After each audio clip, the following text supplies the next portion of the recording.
So let's start with question 1.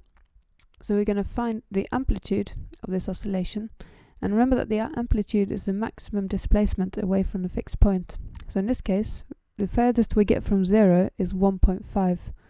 So write that our amplitude x0 is going to be 1.5, but remember that the scale on this axis is times 10 to the power of negative 10 meters. So we've got 1.5 times 10 to the power of negative 10 meters. So that's our amplitude. And the second part is the frequency. So to find the frequency, we need to find where this line goes through exactly through a grid line point, and it looks like it does that here, which is when the time is 0.25 times 10 to the negative 13 seconds. It goes exactly through that point 0 there, which means that we come back to 0. So if we count how many cycles we've gone, so starting from here, we've got 1 cycle, 2 cycles, and then this little bit is a quarter of a cycle.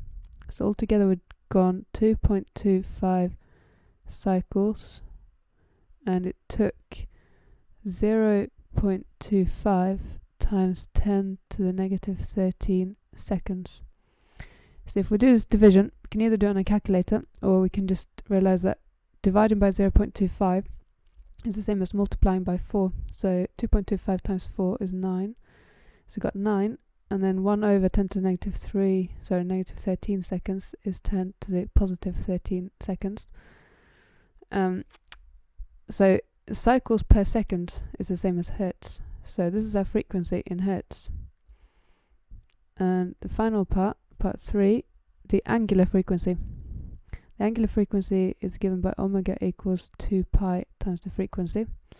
So we've got 2 pi times the frequency we just calculated, which is going to be 2 pi times 9 times 10 to the power of 13.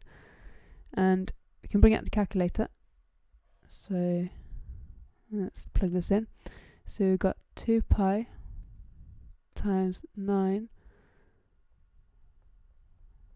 times